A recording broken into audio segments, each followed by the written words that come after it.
Hello, hello, and welcome to Coaching Journey with Yola interview series. I have unbelievable guests, as always, from London with love, Saiyyidah Zaidi, my dear buddy, CHPC coach, my mastermind fellow. I am so thrilled, Saiyyidah. Welcome. Oh, thank you so much. It's so awesome to speak to you again. I can't believe that we haven't like physically met for 2 years. Like, Yes, how actually, did no, that I happen? think it's a year and couple of months since the Rockies. This was last September, Mama. Was it last year? Oh Yeah, my it God, it was. feels like so Yeah, long it was just ago. this year just screwed up everything in our calendars. But anyway, I'm giving you a big virtual hug. Oh, right back at you. It's I'm so, oh, wearing color to celebrate you, to rock this thing yay. with you. Guys, I have a news for you. So I'm back into doing this interview series, and I'm starting with the bang, with the woman that is literally blew my mind with so many things that she achieved in her life. But this achievement today, we're gonna call her very first amazing book that's called Results, the art and science of getting it done. It, baby, it, with an accent on it. And I wanna say that the book itself, or rather the title itself, it's already a testimonial to the book. You got it done, right? So, oh my goodness, where do we start? Where do we start? Maybe we should start with the one sentence. Who doesn't want results, right? Oh Everybody my wants God. results. And, there's so many people that start, never finish. Ah, my goodness, I would love to just go on and on with you and start you right away, but it wouldn't be a justice not to give you the intro.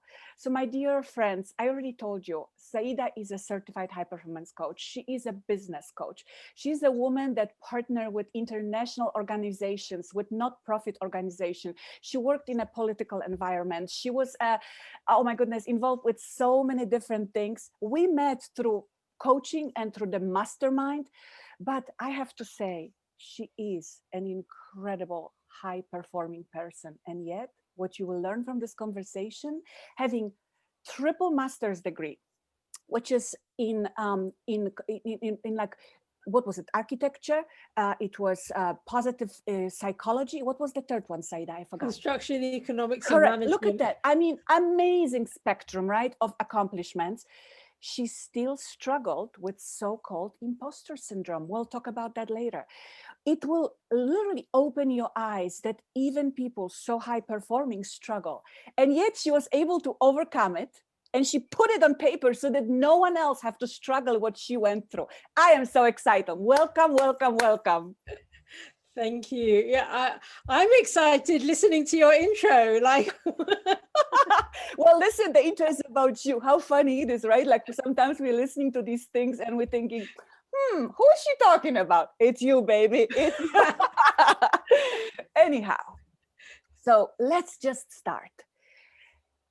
I know from studying for this interview a little bit and going a little deeper that this book was born during pandemic. Interestingly enough, I was able to write my collab book during pandemic, and I know how it was. So many people turned this time into the time of desperation and being upset and angry and so stressed out, and yet we were able to turn it into something positive, right? To leave something not only for our future generations, like a piece of legacy, something that we can really share forever, but also something that was on our to-do list, right? So just briefly, because I know you've been talking about it for a while, but I'm curious, the book Results, it's so close to the high performance. Tell me, please, what was that one thing that hit you in the back of your butt and said, let's go, let's do this book? so that thing really was knowing about high performance, and we can have all of the tools at our fingertips, but sometimes we're just not doing it. And I was really curious about the distinction between having all of that knowledge, or having the idea or the dream or whatever, and not implementing. And why do we not take that knowledge and not implement? And for me, when I started to kind of explore that curiosity and look at my own knowledge, which was from project management, and apply that to this, I started to make progress. And that's the key thing here, really. It's about making the progress, because sometimes we have all the knowledge and we're doing little things, but we're not doing enough of them to be able to really feel like we're moving forward in life.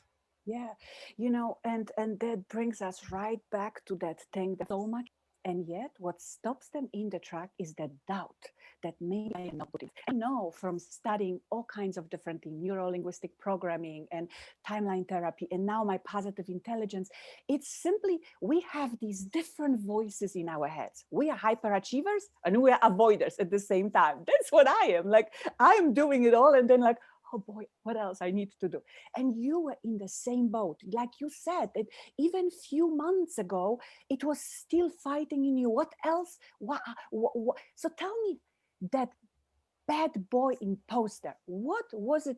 What was that voice telling you, and how did you overcome it? Because this is, I think, that if everybody just listen to that one thing and just take this one lesson, I think they will be truly equipped in amazing tool. Yeah, I mean, I think I've probably suffered from imposter syndrome my whole life, really. And I never completely understood the impact that it was having until the last few months. And without going into the detail, because you said, like I've been covering it elsewhere, but I realized that I would turn my Achilles heel into my superpower, and I stopped resisting it. Yeah. Right. So I've spent so much time trying to fight the imposter syndrome and trying to find a solution and find an answer. And I thought, well, instead of kind of fighting it and putting all my energy there, why not embrace it and say, okay, you know what, you are here, but now you are going to become my friend and I'm going to use you to serve me. And so it still shows up. Like even this morning I had it, and I'm sitting here with my final manuscript, right, ready to upload it to Kindle and things, and I still am doubting myself. Right. So the key message here is that this will never go away. And when we think about it, people like Michelle Obama suffered from imposter syndrome and speak about it quite openly. And so if someone that we have a huge amount of respect for has something like this and is able to overcome it and do some of the brilliant work that she did, and there's many other people, there's Tom Hanks, Emma Watson, so many people experience imposter syndrome, but they develop a different relationship with it that gives them the ability to fight through. And I am using the word fight, right? Because it feels like that. It feels as if you're literally kind of going into the trenches and getting your hands dirty and having to get into battle with this thing. And if you don't do it, then your projects, your hopes, your dreams, they just stay on the shelf. Yeah. I love so much the fact that in the book, you call it the art and science. Like, everything that you learn in your life was necessary to bring you to exactly this time to be able to actually face that. I'm going to actually call, not fight, but face that imposter and say it, you know what? You go and get lost, because I am now equipped with all this knowledge, all this experience. Every single thing that I've learned in the past now helps me. So I will approach this from science-based curriculum, but also from that art form. Like, the words you're using are so beautiful. Like you calling about, like, from the art language, right? You want this amazing performance.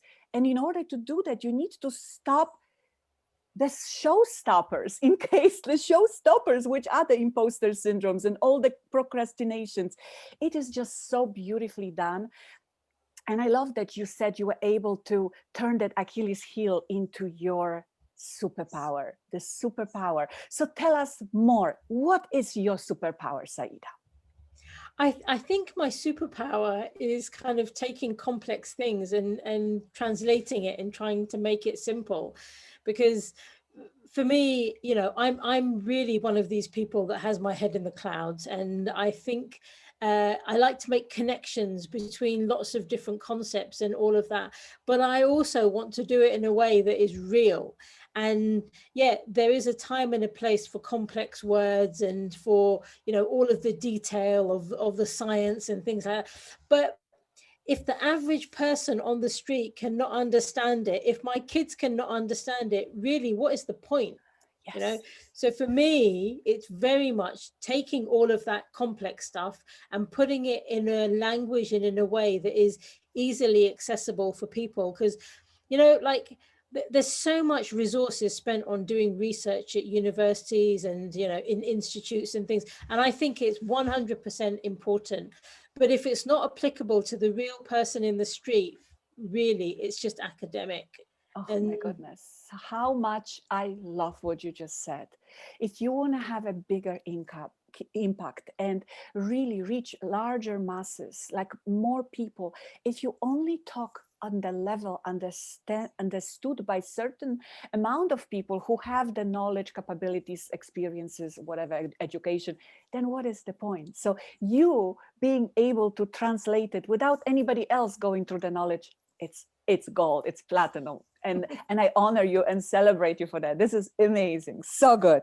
So in this book, you giving this approach, like I said, from science and art, basically how to turn the roadblocks, the different obstacles, the showstoppers, as you call them, into actual results.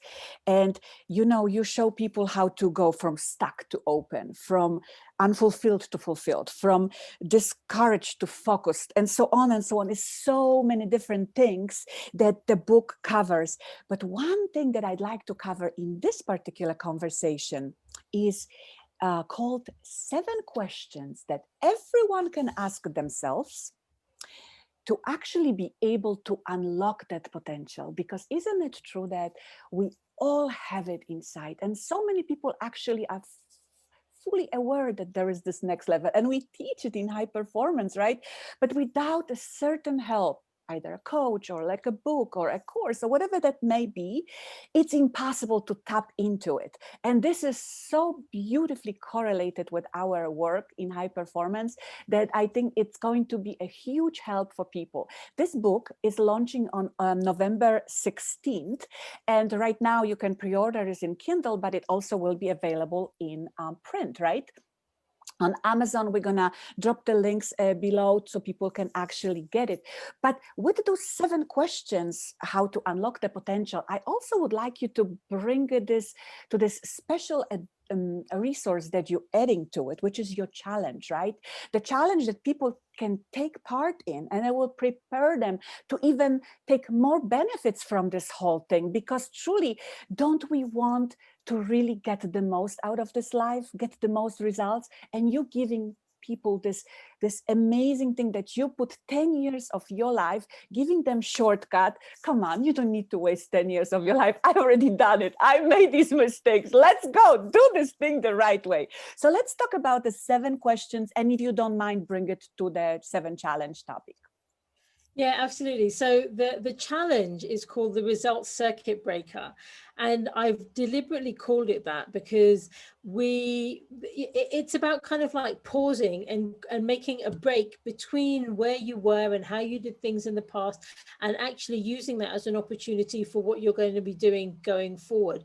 So it really is about creating a break. And I think you can do that in seven steps or in 7 parts. And so the questions essentially are: what's next? Who am I? What do I work on? How do I get it done? How do I follow through? How do I deal with obstacles? And how do I flourish? And I say them and they sound like short questions, and they are deliberately short questions. But actually, when you unpack those and you use some of the tools that I'm sharing, then it just gives you a real depth of knowledge. Because even for writing this book, the question that came to my mind was, what am I doing next? What is next? And I sat at my desk for weeks on end, really trying to work out what was next for me. And I think when I ask that question of anybody, there's just this really, really wonderful kind of exploration that starts to happen about all of the opportunities that are available. But before you do that, you've got to deal with the obstacles. So you really, the thing about the showstoppers has got to be addressed front and center. Then you can move on to kind of like the who am I aspect. And there you explore, who are you as an individual? How do you show up in the world, right? And we all know through the work that we do in high performance that that is one of the most impactful things in terms of the decisions that you make about what you share with the world, you know, how encouraging you are, and what projects you work on. It's all to do with your identity, right? Then once you've done these two kind of phases, that is the point at which I invite you to write your compelling vision for the future. I think sometimes what we do is we write our vision too soon, right? We've not done all of that work that builds us up to getting us to really, really know what our values are and our strengths and what we stand for. Then you write your vision. And from there, the different projects come that you want to work on. And, you know, in terms of the practicalities of how you use your time and how you navigate the obstacles. And so in the Results Circuit Breaker Challenge, I provide 7 different tools that you can use. It's deliberately designed, so it's like I think it's the longest video is maybe 10 minutes, right? And so I want it to be short. I want it to be something that you can actually watch and implement the exercise within a space of about 10 minutes as well. So imagine if you dedicate 20 minutes a day for 7 days, or a couple of hours in one session, because everything is unlocked. So you immediately have access to the whole of that course. You can then actually make steps. And so, you know, this time tomorrow, you could have more clarity on what it is that you're working on and why you want to do those projects. And for me, that's the key thing. It's about, you know, if people have said to me, what is the real core message of Results, the art and science of getting it done? And I would say it's about getting tangible results that you can feel and that you are happy and content with. So you're genuinely feeling the progress and enjoying that journey of getting there. Oh, that is so good, man. I'm getting like goosebumps all over because, you know, I'm going to do this challenge. You know, the hyperachiever in me is like, yeah, I'm in it. But that's what it is, you know, because those people out there who feel like, oh, you know, those are simple questions. What else she can teach me? I already know it all. Those know-it-alls, you know, those are the people who never really reach that next level because they assume they know it all. And yet, with every single thing, who you were yesterday, it's not the same person who you're going to be tomorrow. But just by adding these extra layers, and you did such an amazing job doing this, which was, by the way, recognized by some amazing names. So Saiyidah's book was, really endorsed by our mentor, Brandon Bouchard, the New York Times bestselling author of multiple books, amazing persona, by Ajit Navalka, the co-founder of EverCoach, by Mind Valley. I mean, these 2 names tells you that this woman is no joke. So whoever is doubting it, guys, come on. I mean, amazing. Like I truly am so in awe of your work, and I cannot commend you enough for that. I have a couple, I decided to take it to the little lighter level because I figured, you know, we're not going to go for whoever wants this work, they need to do the work because it's not enough to learn or listen, but we need to apply. So we highly encourage everyone to, first of all, read the book, take part in the challenge, and just get those results done.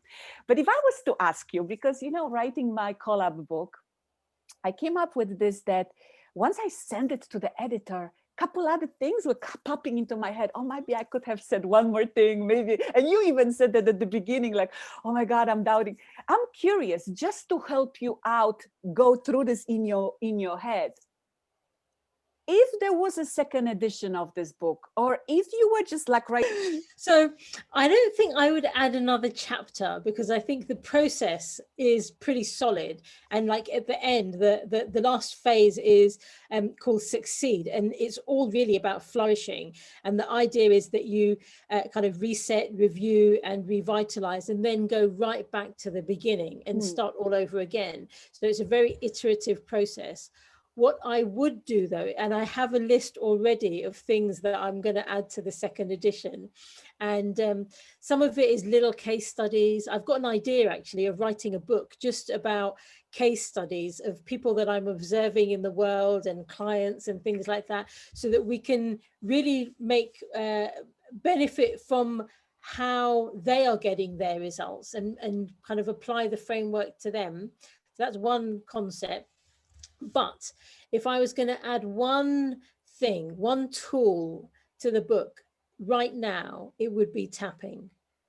And I have to say, I was conflicted about not including it, but I kind of just thought, I haven't got enough space. I haven't done a sufficient amount of research to be able to include it in this version of the book. But by the time the second edition comes out, certainly it will be in there, because I think there's a huge amount of power in tapping. I mean, literally the tapping. This is incredible. Yeah. In one of the summits I was participating as a guest, one of the co-speaker was actually having the whole speech on it, and then I actually listened to someone else having a big lecture on it, and I joined the application, so now I have access to all these tapping techniques. It's a fascinating stuff. Well, thank you for sharing that. Like I said, this is a progress, right? We constantly can get better no matter what we produce. Oh my goodness, that's so good. So Saiyyidah, two things before I let you go, because it's like the evening. You need to have rest, woman. You need to relax too, to get the pure results. We need to incorporate some sort of relaxation. But I have a question for you. So if someone asked you, give me like a shortest answer, why should I buy your book? So it's a short answer. It's the only book that I found that covers the space between positive psychology and project management. And I think that's where there is some real magic to make progress and implement and get results. Yes, fantastic. And that's why you had to go through all of this. And if you said in one of the interviews that I've listened to, you said that, well, sometimes you're doubting why you were doing this. That's why, because now you were able to give that straightforward, short line, shortcut for people not to have to worry about it. Oh my goodness, that is amazing. Saiyyidah, I want to ask you as a parting question, if people can start this challenge, you say today, if they join, right? I will ask you in the comments below to just drop the links, or I will drop it, whatever. But let's say someone say, my plate is full right now. I can start maybe next week, maybe after the book is out there. If you give people just one thing right now, this moment, when they shut off this device, the interview is over, the one thing that will trigger the one thought in their head, what could they do immediately that will kind of steer them towards their results? What would be that one thing? Pick 3 projects to work on over the next 3 months, and within each project, identify 3 priorities. That's it. Amazing, amazing. I will just add it because, like I said, if you guys are interested in a topic, if you hop on Saiyyidah's profile on Facebook itself, you're going to notice a ton of interviews. There's so much resources already. That's why I was trying to tap on different topics for her not to repeat herself, because even though this is what we do, we repeat the same things over and over, I try to approach it from a little different perspective, so you get to see what she meant by the working quarterly and picking 3 projects, and how each quarter has actually 13 weeks, and that 13 weeks should be the week to actually unwind and relax and reward yourself. I love everything that you say and you teach, so thank you so much for your work. You are amazingness.